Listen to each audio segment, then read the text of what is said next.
you. Good day. Thank you, Bashar, and I appreciate your transmission this morning.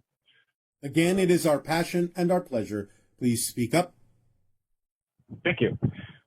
I had some questions about the shift that's going on for humans right now and how it's affecting the world at large, and maybe also how it's affecting you, if it is. It's not that it's affecting the world at large in the sense that it is actually having an impact upon one particular reality. It is representative of an option of many different realities converging together to give everyone a choice to decide what it is they prefer. So just because you can observe all the different choices being made, you are actually not necessarily affected by them if you remain in the reality you prefer. The idea is that, yes, it is an opportunity to recognize that energy is flowing in different ways, but also at the same time, it is something we are helping to balance by adding our own energy to give you better opportunities and ease of choice in terms of what reality you really prefer, as opposed to those that you really don't. So remember that you never change the world you're on. You change yourself, and you start shifting more and more in the direction of another version of Earth that simultaneously coexists with all other versions, that is simply more reflective of the vibration you have created within your own being. But for a while, you will still be capable of seeing the different choices of the different realities that people are choosing. But it's like looking at these different realities through glass walls, so that while you can see things that are not necessarily vibrationally compatible with what you prefer, it doesn't mean that the effect of those things can in any way, shape, or form reach you. So the overall impact, to use your word, is the impact now of recognizing the freedom to choose more clearly, by contrast, what it is you prefer instead of what you don't. Does that help? It does. I kind of wrap my mind around it as understanding that it's a shift from lower vibration to higher vibrations, and it's kind of played out that way in my life, and I see that playing out now in society at large. For those that are choosing it that way, yes. For others that are choosing other things, they may in fact stay in the vibrational state they've always been in, or they may in fact actually even lower their vibrations based on the choices they make, based on their own belief systems, whether they are positive or negative belief systems. So you may see more and more and more of those choosing positive beliefs that are in the direction you prefer gaining ground bit by bit, but that just means you're starting to navigate yourself through more and more versions of Earth that are more and more positive. Okay. Eventually, that's all you will see. And eventually, those that are choosing other versions of Earth will no longer be visible to you. It doesn't mean they won't be experiencing things. It just means you will truly no longer be a part of their reality. That's definitely already happening in my life. There's a lot of negativity that just is gone now. Yes. Yeah. So, anything else? I think that's it. Oh, all right. Well, we thank you very much for your interaction. You're welcome. Good day. Good day. And good day to you. Hatu, Bashar. Ha'atu. Hatu. Ha'atu. Ha'atu. Yes. Not hatu. Ha'atu. Ha'atu. Yes. So, often while I'm walking in the forest, I pretend that I'm meeting big animals like bear or a giant moose, etc. All right. And the idea that I can be a friend or more like playmates with them. And I feel it's important for me to keep my overall energy state of being aligned and balanced for that to work out. Yes. At the same time, you must respect that they have their own energy, their own alignment, their own understanding of what's going on. So all we're simply saying is, while it's all well and good to continue the practice as you have outlined it, don't be foolhardy. Yes? Yeah, I totally understand. So I haven't been interacting with those animals, but with the dolphins and many domesticated animals I have.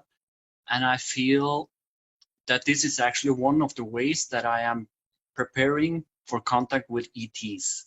Yes. To monitor my energy while being around them.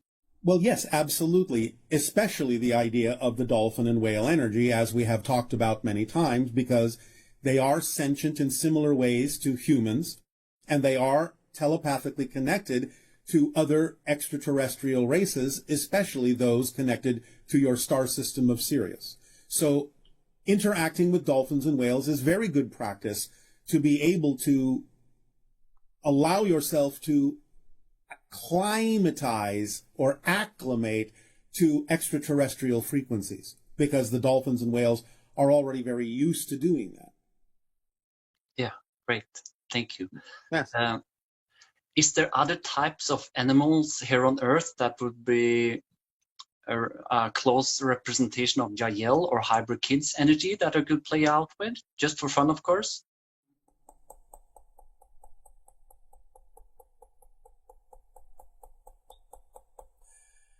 Well, if you're going to be specifically pointing out the vibration of the Yael and the Shalanaya, the children that will live among you,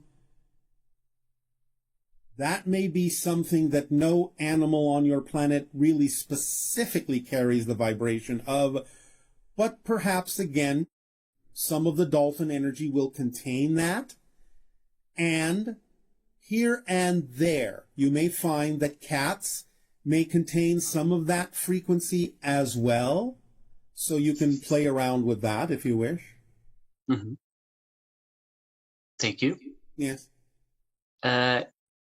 I had a quasi-physical meeting with a being in Germany in 2014, and at that time I gave it a description of being a forest spirit of some kind. Yes, well, there are elementals all around you. It's just that not often do you have the vibrational frequency in many humans to perceive them. And of course, they can make themselves visible or invisible as well. Yeah.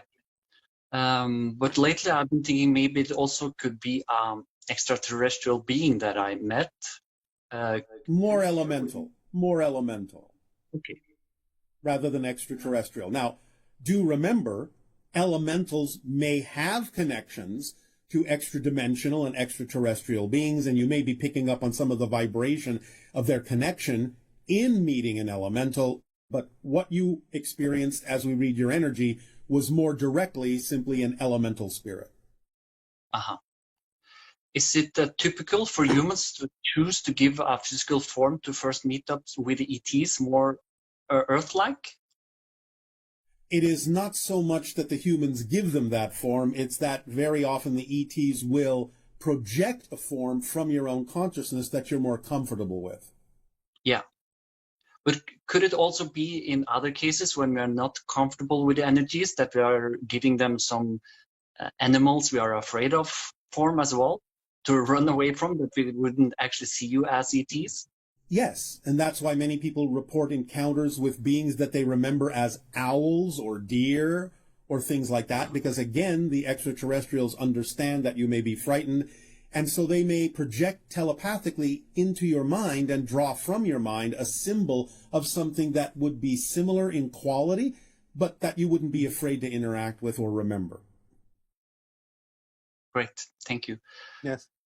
So a few years ago, you had a Bashar 2.0, and I felt your energy after that being an upgraded version, so to speak, and Yes. also being available for download. Would it be a new shift like this, like in Bashar 3.0? There will come that point, yes. As you accelerate, we reflect the idea of the acceleration. Now, you're going through a very, very accelerated time at this point, going through what we have called this passage, the eye of the needle, coming out the other side, for many of you, with a higher vibration. And therefore, on the other side of this, you may start experiencing what you might euphemistically refer to as aspects of Bashar 3.0. But right now, you're still going through the passage. Yeah, for sure. Thank you so much. That was You are welcome. It is our pleasure. Thank you. G'day, Bashar. And to you, good day. How you going? Perfect, and you?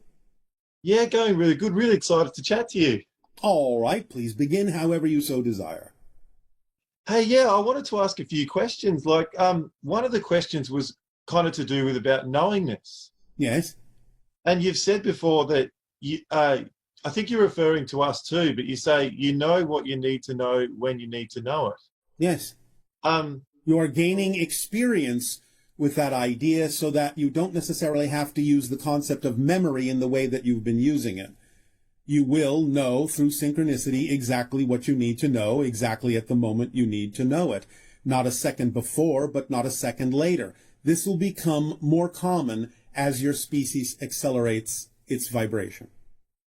all right. So I wanted to kind of put that to the test to understand the parameters of how that worked a bit more. And like, so like it might be the case that because you've already pointed it out, in given circumstances, Yes. the relevant information will come through, as you stated. But I was going to say, like, let's say if you're in a circumstance where there was a hard drive and you couldn't recover the password through conventional means, Yes. could you use your intuition and your knowingness to understand what the password was? You could, and all you have to do that is continue down whatever path you are capable of continuing down that represents following the formula, acting on your highest passion to the best you can, with no insistence or assumption as to what the outcome is going to be, and remaining in a positive state, no matter what happens.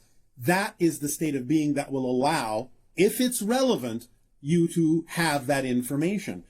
If you are doing that, following that formula as precisely as you can, and that information doesn't come, that should be your first clue that you don't actually need it in the way you think you do. Right, so it actually serves you to maybe not have the information in some context as well. Sometimes, or again, you're simply giving yourself the opportunity to practice getting it in a different way. But following the formula is the way that will let you know whether or not that information is relevant for you. Because if it is, nothing will stop it when you're in that state. Right. And what I also wanted to ask too, because you proposed the challenge about the collective consciousness of the SSRNI has the information regarding a title of a transmission.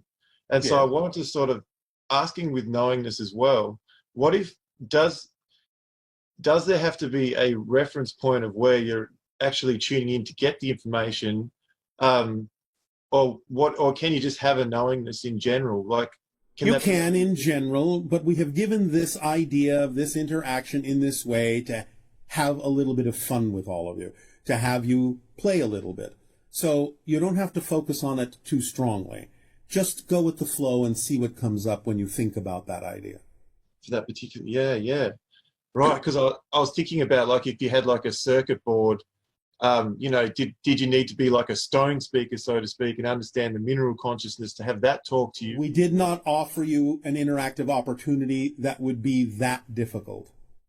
Oh yeah, cool. And also, just on another topic, I wanted to sort of talk about how Willa was going and what in Willa's timeline. Yes. What kind of technological manifestations does she have upline, like that they exhibit, that you'd be excited to talk about that's different to now? Well, there are many, many, many. But of course, remember that we are far beyond that technology as well. She is 700 years ahead of you, but our civilization is 3,000 years ahead of you. Nevertheless, there are many things that are existing in Willa's timeline that are quite wonderful. The idea of what we have referred to before as the Shadok.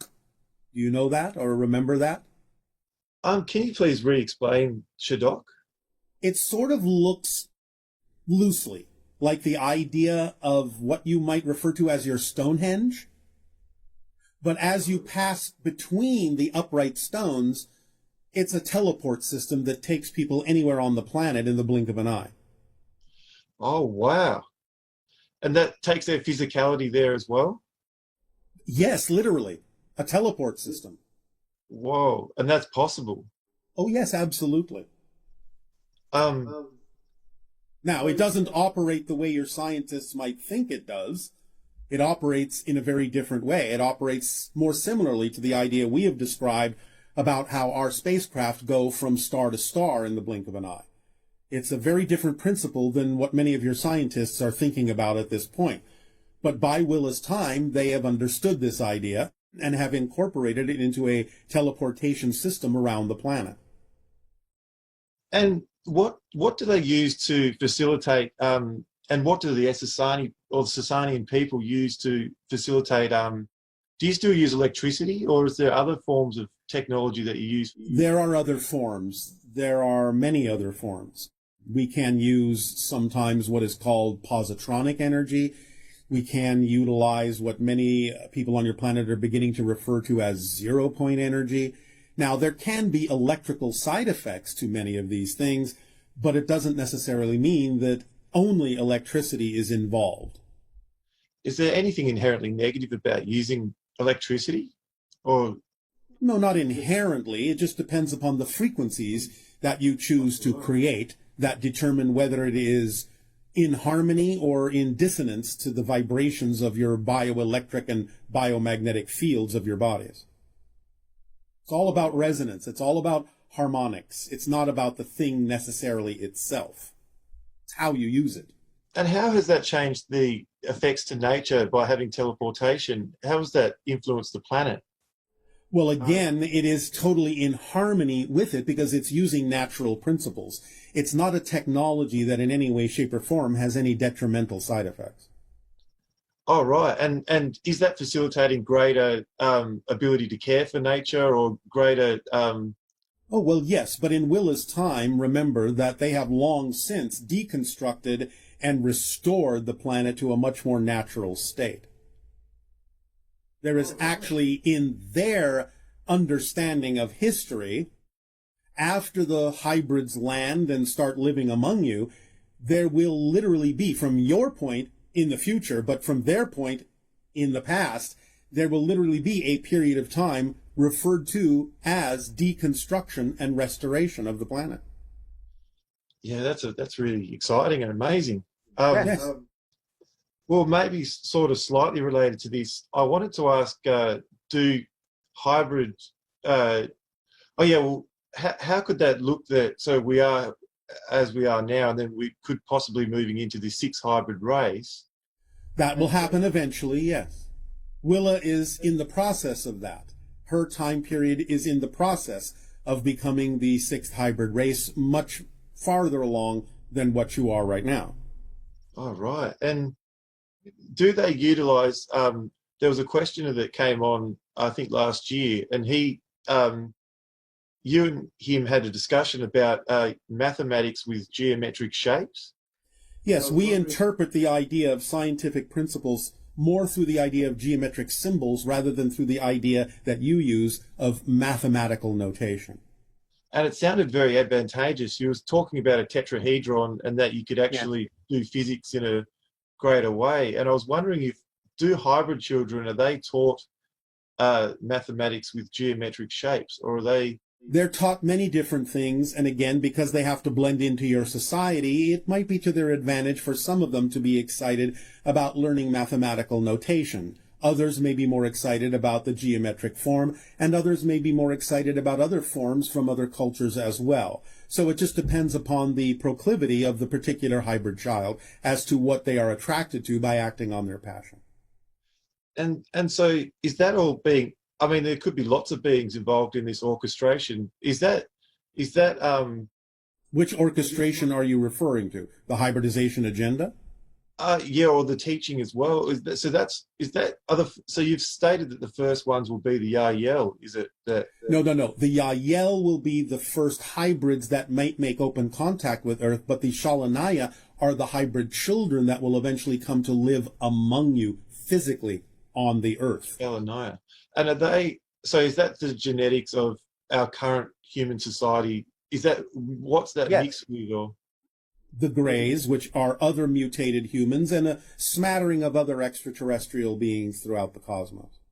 And so to speak, is that going on right now? Oh, yes, it's been going on for quite some time. Has shifted now from the idea of the extraction of genetic material into the education of the hybrid children to allow them to practice learning how to live among you. So now it's gone into the acclimation phase. And so this society that you indicated that Willa was moving towards, is that the same as saying the new Atlantis? Well, you can call it that if you wish, but it's far beyond that idea. The idea of going into the sixth hybrid race, with Willa and a few others being the seeds of the seventh, is the idea of the hybrid races, all of them, blending into something that we call the Anuhet, which is the seventh hybrid race, which is very different than any of the other six, and will establish the idea of an interstellar alliance that will last for 100,000 years. And so I wanted to, with the Anu Het, I wanted to ask, like, in creation, is there new existential realities that are kind of like things that are new to creation itself, or all that is actually aware of the Anu Et? Because you've already stated that there are. Yes, of course. In that sense, remember, everything exists all at once. What is, to use your word, new, are the perspectives and experiences of the existence of all that is. So the structure never changes. Everything that exists or will exist already exists now. But the experience of it, the perspective of it, that is what changes constantly and expands the idea of creation. So in a sense, yes, the Anu Het already exist, but the experience of what that means, in a sense, is a new creation, just to use loose terms. Wow, so we could be in for a really exciting ride, seeing that unfold. Oh, absolutely. Nothing less than. And that's what you're involved with too, right? Yes, or we wouldn't be talking to all of you. Yeah. And so your reality's, like, even though you've stated that it's 10 times faster, is it still concurrent to us? But I guess that doesn't matter to say that, because you've said that all... It doesn't matter. A vibration of violet light is a higher frequency than a vibration of red light, yet they are concurrent in your rainbow. Oh, okay. Yeah. And how did it, like, so how does creation facilitate the interaction of, because creation doesn't facilitate. Existence just is. All of the different combinations of everything it can be are, in a sense, by the nature of what they are, by the nature of the frequency they operate on, self-facilitating. Everything simply goes to the level that the vibrational frequency is representative of. So it's not like creation is directing anything. Existence is just what it is. But every manifestation, every variation, every conceivable arrangement within it is self-facilitating simply by the fact that everything exists on a different resonant frequency level. I just thought it was really exciting that there could even be the concept that the Greys could have interaction with us. Like, I thought that was, so that's you've just already sort of stated how that could be. Yes. So. Well, yes, they use their technology to tunnel into different parallel realities, including yours, where human DNA was still viable because they had lost the ability to reproduce, being that they used to be another version of Earth and they used to be human. But they mutated themselves because of different things that they chose to do in their technology that destroyed their version of Earth and made them incapable of reproducing. And so this is a Vesica Pisces third reality where we've interacted with the Greys, rather than it being one where that hasn't happened. Yeah. So out of all the spectrum of... Yes. Oh, right. Thank you. You're welcome. And in old Atlantis, like, were there genetic modifications? Like, there were. Is a mermaid is that being actually created from? Are they real creations from? They were to some degree experiments in genetic manipulation, but the idea in your present day is a representation of an elemental being that doesn't really exist in your dimension exactly, though it can from time to time make itself appear in your reality. But they don't actually live in your ocean in physical reality. Oh, right. And talking about elemental beings, I wanted to ask, like, with the 5G technology and non-ionizing radiation, I wanted to ask, because you stated that if it's in phase with itself... if it's tuned properly, yes. Tuned properly. I wanted to know what nature consciousness and the elementals thought of there being lots of possible non-ionizing radiation, is that considerable to it or negligible to it? Like, does it care? It depends on the elemental being and the purpose for which they might interact with that kind of energy. We have to take it on a case-by-case basis. Case by case. Yeah, because yeah, I thought that was. Oh, okay. Sorry, I'm going to quickly jump to another question. All right, but this will be brief because we must move on. Yeah, thank you so much for your time. So I wondered about Moldavite and blue Moldavite, if it had been discovered, and how Moldavite relates to Orion, Maldek, Mars, and Earth. There is a vibrational relationship because it has been in space and represents a certain reflection of a cycle or a lineage from ancient Orion to Maldek to Mars to Earth. So there is some connection, although it represents other things as well. But this is a longer story than we have time to go into now.